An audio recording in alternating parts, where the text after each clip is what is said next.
हाँ भाया। हेलो भाया, अभी तक आप निकले ना? हाँ बस भाया निकल ही रहा हूँ। ऑफिस छूटा ना, निकल के सीधा आओ, मैडम के पास ही आ रहा हूँ।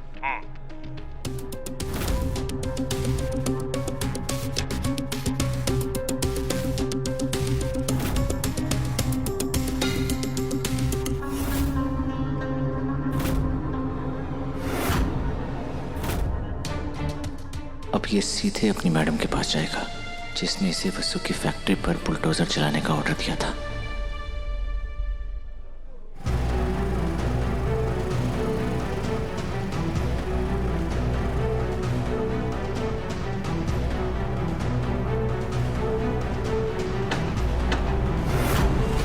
ये नहीं हो सकता। हाँ बोलिए। मैं प्रमोद कोठारी, हुकुम ने मिलने के लिए बुलाया। आपका नाम हुक्म से मिलने वालों की लिस्ट में नहीं है। अरे भाई साहब, हुकुम ने खुद बुलाया मुझे मिलने के लिए। मैं भी फोन में बात करता हूँ।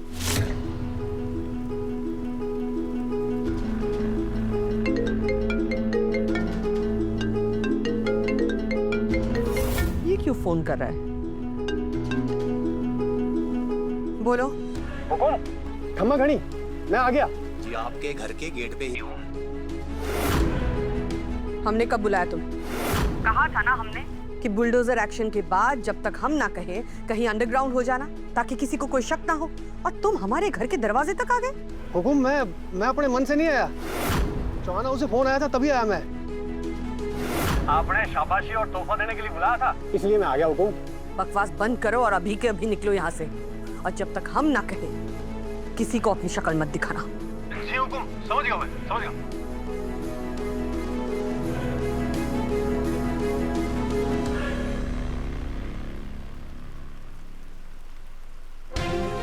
साहब आप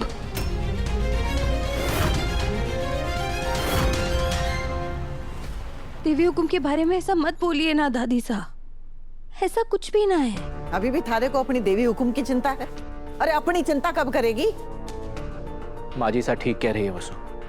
तुम्हें अभी सिर्फ इतना सोचना है कि ये केसर वाली प्रॉब्लम को सॉल्व कैसे किया जाए। इस प्रॉब्लम में भी एक दिक्कत है भाई साहब।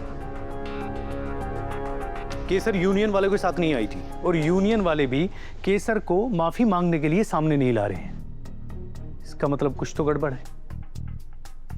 थारे को केसर से मिलके बात करनी चाहिए। दादी साहब मुझे ये सही नहीं लग रहा है। जब केसर काकी ने हमसे बात करने के बजाय सीधे यूनियन में जाके कंप्लेन लिखवा दी, फिर वसु क्यों जाए उनसे बात करने के लिए?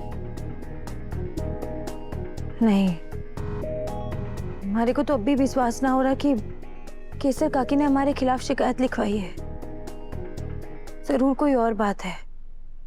दादी साहब बिल्कुल सही कह रही हैं दिव्या मैडम। हमारे को एक बार केसर काकी से मिलना होवेगा, तभी सच सामने आवेगा। वसु ये इतना आसान नहीं होने वाला है। यूनियन की लेडीज तुम्हें केसर काकी से मिलने भी नहीं देंगी आसानी से। खतरा भी हो सकता है। मुझे लगता है ना, रिस्क है थोड़ा अकेले जाना। दिव्या मैडम आप चिंता मत कीजिए, मैं अकेली कहाँ हूँ, हरी धनी है ना हमारे साथ। देव सर,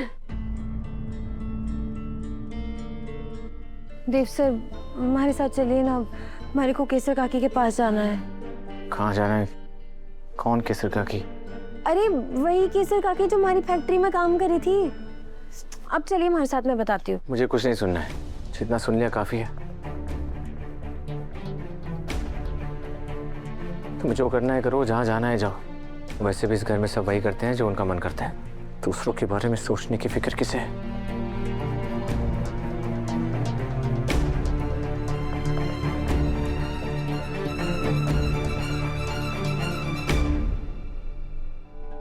देव सर का मन ना है जाने का, हमारे को अकेले ही जाना होगा।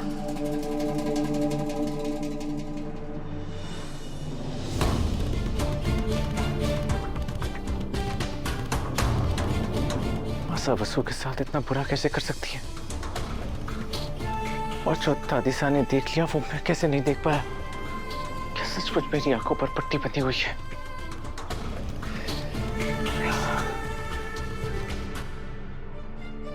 आपसे ये उम्मीद नहीं थी भाई साहब। सही नहीं किया आपने। वसु को आपकी जरूरत थी और आपने क्या किया? आपने उसका हाथ छोड़ दिया भाई साहब। आप ऐसा कैसे कर सकते हैं? अरे कितना भरोसा करती है भाई साहब वो आपके ऊपर।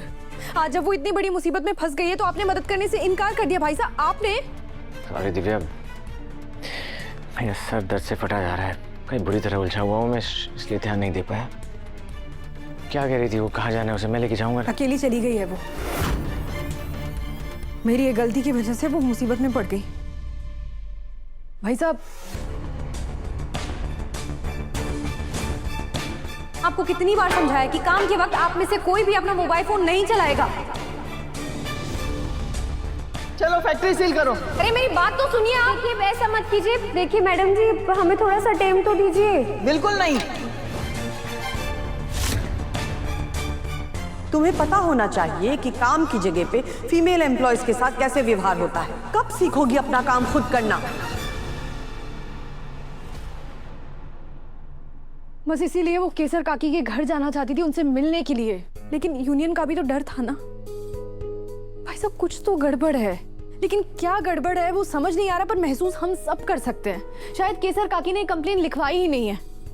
मुझे बसों की सेफ्टी के लिए डर लग रहा है भाई साहब, वो लोग सही नहीं है। दिव्या मुझे केसर का एड्रेस दो, मैं बसु के पास जा रहा हूँ। अभी भेजती हूँ। हाँ।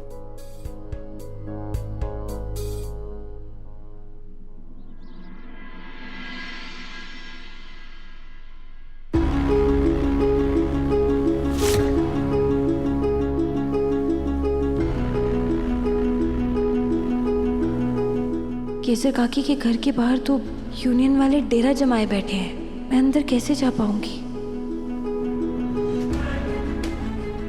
और इन्होंने यो गुंडे जैसे सिक्योरिटी गार्ड भी बुला रखे हैं। ऐसे तुम्हारा केसर काकी से मिलना बहुत ही मुश्किल है। ये लोग ना हमारे को अंदर जाने देवेंगे, ना केसर काकी ने बाहर आने देवेंगे।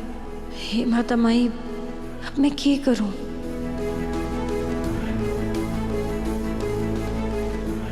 हमारे को कुछ भी करके घर के अंदर तो जाना ही होगा।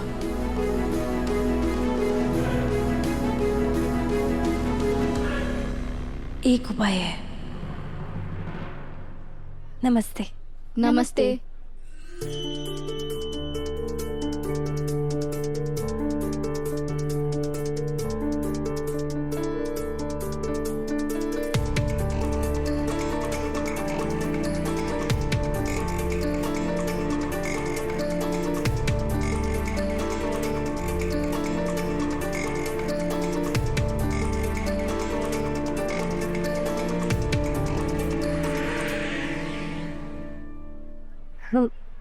थैंक यू भाई साहब, मैं थोड़ी देर में आपके ये कपड़े और ये बर्तन वापस कर देती हूँ। हाँ अरे कोई ना, आप आराम से जाओ, हमें बस अपने हाथ का थोड़ा सा अचार भिजवा देना, पैसे हम दे देंगे। बिल्कुल।